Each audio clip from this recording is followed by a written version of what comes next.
Ashamaa akkam jirtu hordoftoonni caaliitu bakka jirtanitti nageenya waaqayyoo isinii yaa baay'atu. Tolemee har'aa oduu gaddaa tokkoon isinii qabadhee dhufe. Artisti beekamaa artisti Madiingoo Afawarqee kaleessa addunyaa kanarraa du'aan boqochuusaa hedduun keenya dhageenye akkasumallee gadda hedduu keessa agallee kan jirrudha jechuudha.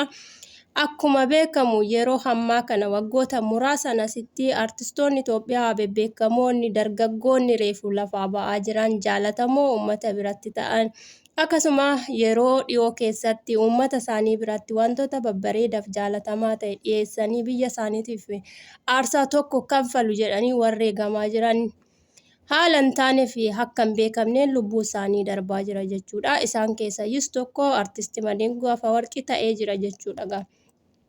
Artisti Madiingoo Afawarqii guyyaa dheengaddaa qophii ayyaana masqalaatiif sirbaa bulee kaleessa immoo konkolaachisaa ture. Konkolaataa isaatiin mana yaalaa deemee yaalamuuf dhaqee achitti kan boqotee bahee kan ta'edha kan himamaa jiru jechuudha. Hedduu nama gaddisiisa. Hedduu kan nama ajaa'ibu keessaa guyyaan kaleessaa guyyaa dhaloota artisti beekamaa kabajamoo artisti Xilahuun Gaassasaa guyyaa dhaloota isaatii. Waggaa 62ffaa isaanii kan kabajaa turame yoo ta'u galgala bira garuu wanti dhaga'ame hedduu kan nama gaddisiisu artisti jaalatamaa kanammoo guyyaa dhaloota Xilahuun Gaassasaatti dhabnee kan jirru jechuudha. Tolegaa waggoottan darban keessatti artistoota bebbeekamoo jaalatamoo kan akka Hacaaluu Hundeessaa kan akka artisti Taamiraas Dastaa ta'anillee dhabnee kan jirrudha jechuudha. Sababaan artistoonni keenya haala hin taaneen ba'anii konkolaachisaa mana yaalaa deemanii achitti hafan hedduun immoo maatii gaggeessuu ba'anii achitti hafan maali laata jennee yoo ilaallu. Egaa akkuma beekamu artisti Taamiraas Dastaa fi artisti Madiingoo Afawarqee dogoggora yaalatiin kan jedhamaa jiru jechuudha. Artist Hacaaluu Hundeessaallee as keessatti yoo fudhannu innis mana isaatii konkolaachisaa bahee daandiirratti namaan ajjeefame kan hafedha. Tole yeroo kana ilaallu biyya keenya keessatti wantoonni kun deddeebi'ee akkamiin raawwatamuu danda'e maaliif wantoonni akkanaa raawwachuun itti fufe jennee gaafa laallu biyya keenya keessatti lubbuun namaa yeroo hammaatti haala salphaan kan baatuu fi yeroo baatetti immoo murtii gahaa ta'e kan hin argannedha jechuudha.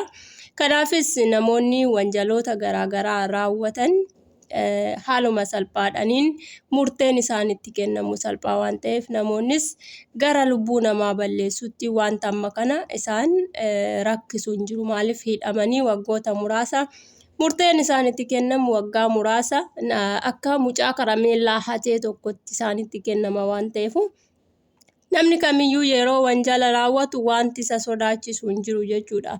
Namni tokko mana yaalaa keessaa yaalamuudhaaf dhaqee achitti du'ee achiin hafe jechuun guyyaa 2-3 dhukkubsatee maatiin isaa toon gaafatiin achiin hafe jechuun yaalan dogoggorri irratti raawwatame jechuun mana yaalaa keessatti tajaajila warreen namaaf kennan ogummaa gahaa kan hin qabnedha yookaan immoo gocha harka namaatiin lubbuun nama sanaa akka achitti baatuuf kan taasifamedha jechuudha.